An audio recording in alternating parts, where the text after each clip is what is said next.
शेका पक्षाचा विकासाला विरोध नाही, मात्र शेतकऱ्यांचा भूमिपुत्र यांचा हक्क त्यांना मिळालाच पाहिजे अशी शेतकरी कामगार पक्षाची पहिल्यापासूनची भूमिका असल्याचे मत शेका पक्षाचे नेते भाई जयंत पाटील यांनी पेण येथील कार्यकर्ता संवाद मेळाव्यात बोलताना व्यक्त केले. तर अतुल म्हात्रे हे पेणकरांसाठी वरदान ठरणार असल्याचेही जयंत पाटील यांनी सांगितले. तालुक्यातील शेकाप कार्यकर्त्यांचा संवाद मेळावा पेण शहरातील आगरी समाज सभागृहात आयोजित करण्यात आला होता. यावेळी व्यासपीठावर माजी आमदार बाळाराम पाटील, शेका पक्षाचे खजिनदार अतुल म्हात्रे, रायगड जिल्हा परिषदेच्या माजी अध्यक्षा सुप्रिया पाटील, रायगड जिल्हा चिटणीस सुरेश खैरे, महिला आघाडीच्या प्रमुख मानसी म्हात्रे, पीडी पाटील, प्रकाश शिंगरूत, मोहिनी गोरे, माजी सभापती सुनंद म्हात्रे आदींसह शेकडो कार्यकर्ते उपस्थित होते. यावेळी कार्यकर्त्यांना मार्गदर्शन करताना भाई जयंत पाटील म्हणाले की रायगड जिल्ह्यात तिसरी मुंबई उभारली जात आहे. जिल्ह्यातील हजारो शेतकऱ्यांच्या जमिनीवर हा प्रकल्प उभारला जाणार आहे. शेतकऱ्यांच्या जागा कवडीमोल भावाने विकत घेऊन उद्योजकांना विकण्याचा डाव आहे. आमचा विकासाला विरोध नाही, मात्र शेतकऱ्यांचा भूमिपुत्र यांचा हक्क त्यांना मिळालाच पाहिजे अशी आमची भूमिका असल्याचे जयंत पाटील यांनी म्हटले.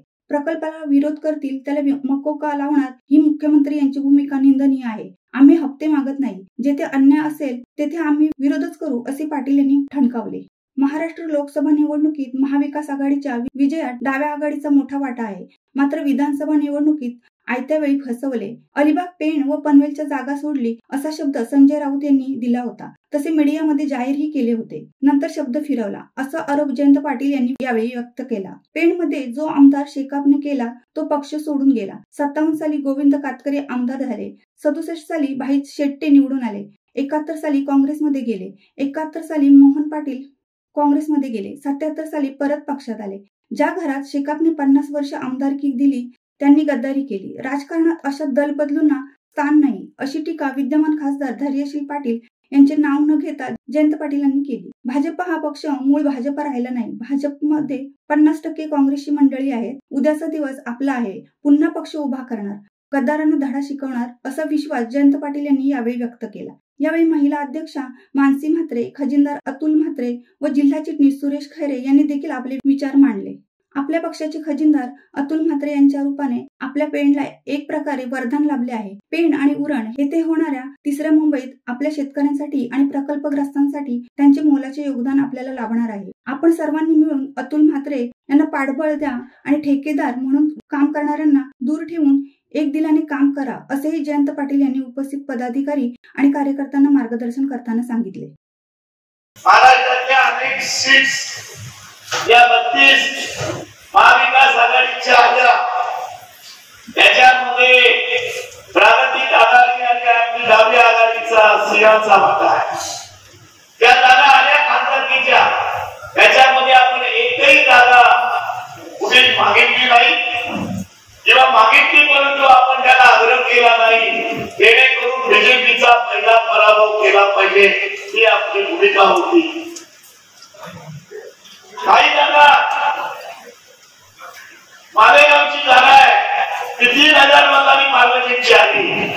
आपली कम्युनिस्ट पक्षाची, शेका पक्षाची मिळून 2 लाख मतं त्या मतदारसंघात आहे. सोलापूरची जागा 40,000 आली. अडक मास्तरांची आणि कम्युनिस्टांची आणि शेका पक्षाची मतं तिथे 1 लाख मतं आहे. बाळाची सीट राष्ट्रवादीची आली. जिथे आपली 1.5 लाख मतं आहेत. म्हणजे या कार्यकर्त्यांना कळलं पाहिजे की आपण त्यावेळेला आपण एकदा शब्द दिला, आपण एकदा सांगितलं जे डाव्या आघाडीची लाल बावट्याचे जे पक्ष आहेत ते प्रामाणिकपणे काम करतात. पेणमध्ये वेगळं राजकारण आहे आणि पेणवाल्यांचं नशीब खोट आहे. तरी 40 वर्ष तुम्ही टिकवले. पेणमध्ये जो आमदार शेका पक्षाने केला तो गेला.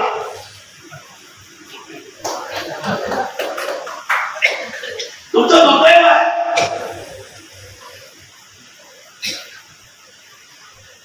या ठिकाणी 57 साली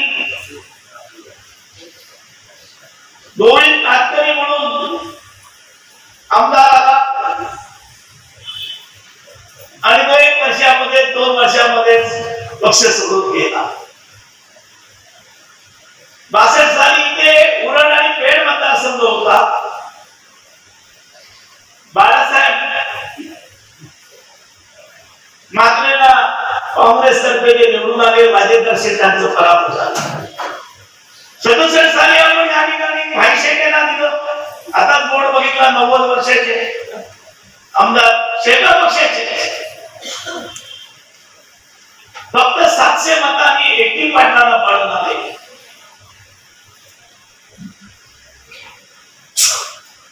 एकाहत्तर साली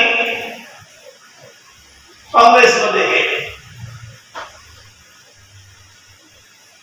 71 साली लोकसभेची जागा लढवताना दत्ता पाटील उभे राहिले. फक्त 30,000 मतांनी पडले. किंवा महाड मतदारसंघ याच्यामध्ये होता. कर्जत असता तर आपली सीट आली असती. मोहन पाटील काँग्रेसमध्ये गेले. हे नवीन पिढीला कळलं पाहिजे. मोहन पाटील काँग्रेसमध्ये गेले. ते गेले नसेल तर दत्ता पाटील या ठिकाणी निवडून आले असते. शेट्टी पाटील आगरी म्हणून ते उभे राहिले आणि जिल्ह्यातल्या आगरी मताचं पण त्या ठिकाणी एक जतन करून त्याच्यामध्ये जो जनाधार शेका पक्षाचा आहे आणि होता तो खारेपाटामध्ये मोठ्या प्रमाणात होता. त्यांना वातावरण पाहायला मिळते. पण आपल्या बाबत एक वैशिष्ट्य आहे. ते वैशिष्ट्य ते वेगळेपण आपण समजून घ्यायला पाहिजे. आज तुम्ही जनमानसामध्ये फिरा. तुम्ही दुसऱ्या पक्षाच्या कार्यकर्त्याला विचारा काय प्रश्न विचारा किंवा आज जर कुठल्याही सामान्यांचा शेतकऱ्यांचा भूमिपुत्रांचा प्रश्न जर कोणी सोडवायचा असेल लावून धरायचा असेल आंदोलन करायचं असेल ते कोण करणार तर आपला भारतीय शेतकरी कामगार पक्षच करणार. ही भावना जनमानसामध्ये आहे आणि ह्या भावनेमध्येच आपला पक्ष जिवंत आहे. त्यामुळे जर आपल्यामध्ये कोणीही आपल्या पक्षाच्या अस्तित्वासंदर्भात गैरसमज निर्माण करत असेल तर तो गैरसमज आपण स्वतःच दूर करायला. शिवसत्ता टाइम्ससाठी देवा पेरवी, पेण.